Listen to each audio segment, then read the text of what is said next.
Hey guys, so this is how I use Asana to create the task for whoever's setting up a training to complete it. So when I get into Asana, I just come over to the side here and I click setting up trainings. And then the ones that are currently in the works are listed here. So I always just go to one of them, whatever. It doesn't even matter which one, but I go to maybe the most recent one. And then I come up here to these three dots and I click duplicate task. And I keep everything here the same. I don't click anything in these boxes. This is all good. The description, the subtasks, the attachments, tags, and projects. The tags and projects don't even matter because I didn't tag anything and I didn't put any project in there. So anyway, the only thing I change here is the title. So for example, this one is sort of almost ready to get set up, so I will try and set it up. So we have a new one in Elmira, New York, and I know it's going to be in July 2019. So I do that, and then I press create new task. I wait for a second for it to pop up. Then once I click into there, for safety or for your memory, you could go ahead and unclick everything because most of this was already completed from that the duplicated task, but we're starting fresh. So I just freshen up everything. And then I come up here and I put the WUFU form number because they need that. So for this particular one, it's 435. So I change that. And then when I know the dates, I put them in there. I don't know what they are yet. So I'll just put that. The location's name is Ultimate Fit Chick. The training times are 9:30 to 5 on both days. The registration cap is going to be 30 for this particular training. And that's because they set the seat numbers because some of our trainings get maxed out or have been getting maxed out real quick. So just so that we don't have to be on top of things, it'll automatically not let somebody register if the training is full. So they need that number. And then I always put the family class time because sometimes it's different.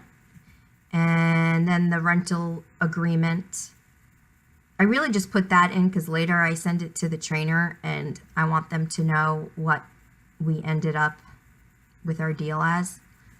And then I put, and so for this one, it's not that. I do know that. Hers is one free space plus 500 off her 95-hour program that Mandy she's going to take with you in Costa Rica. But I asked Evan what he wants to do about the $500 because I'm sure he's not going to make you eat that money. But anyway, that's neither here nor there right now. Okay, then I put the trainer name, and in this case, it's going to be Sandra or Sandra. And then I put if they want flyers or not, because we'll always create the flyer, but if they're not going to submit or like give them out or have them out, there's no reason to waste the money. It's like $30.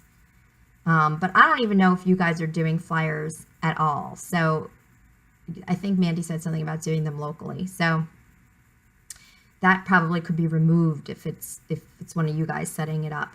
And then the studio incentive program is not for you guys either. So I would say just delete, those last 2 lines. Sounds like you don't need those at all.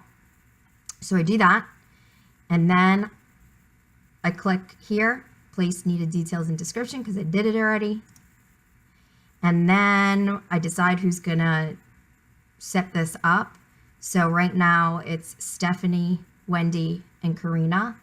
So I just kind of go through and see who has a lighter load. Whoever has the lightest load gets it assigned to them, but it doesn't really matter. So then I'll click that, and I would just send it from Wufoo up here, right? And then I send a setup email to the trainer, which you may or may not want to do, but basically I'm sending them these details.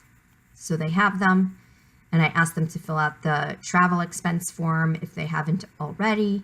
I don't know if you guys use that or not, but that's what I put in that email. And then the rest, I go ahead and I assign to whoever. I'm not going to assign anybody now, but there's a few things that I do for myself. So like create the draft of the training. That's for whoever I'm assigning it to. They have to send the draft to me, or in your case, to you guys. I could change that to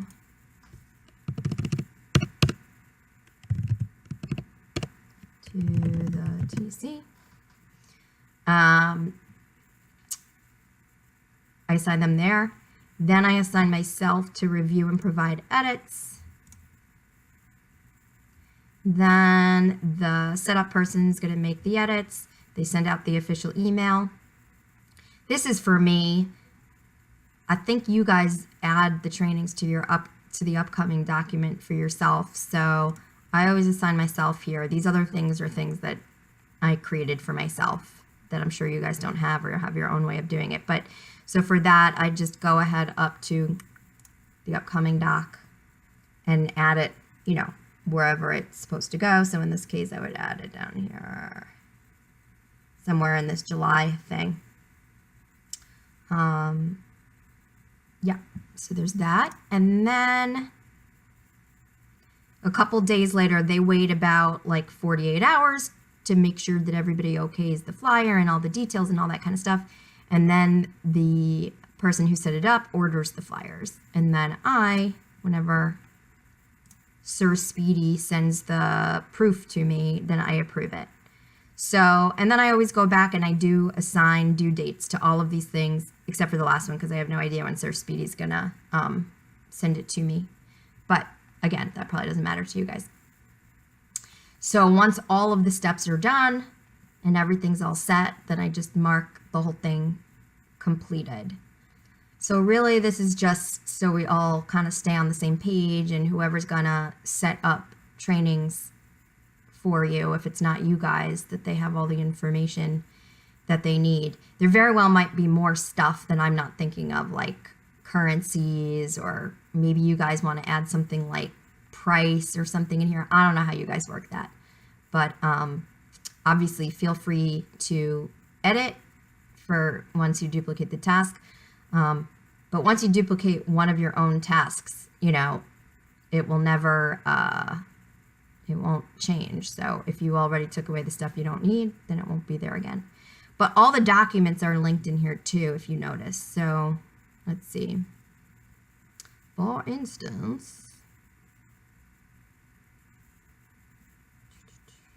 so if you scroll to the bottom of all the subtasks, how to create a K training, that's for them, like all the steps that it's like a 16-page document, which I don't know if you guys use it or not when you set up trainings, but with all little details in it. But that's what they use to set it up.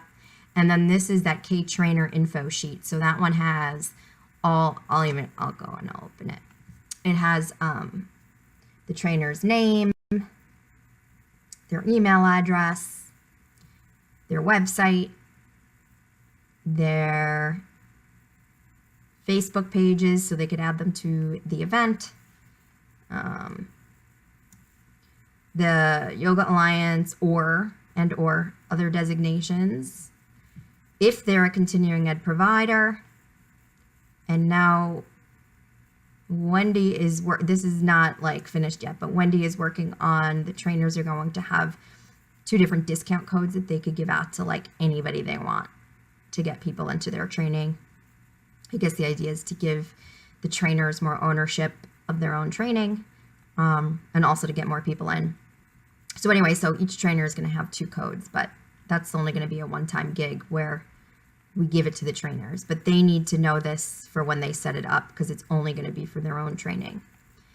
And that's it on this page.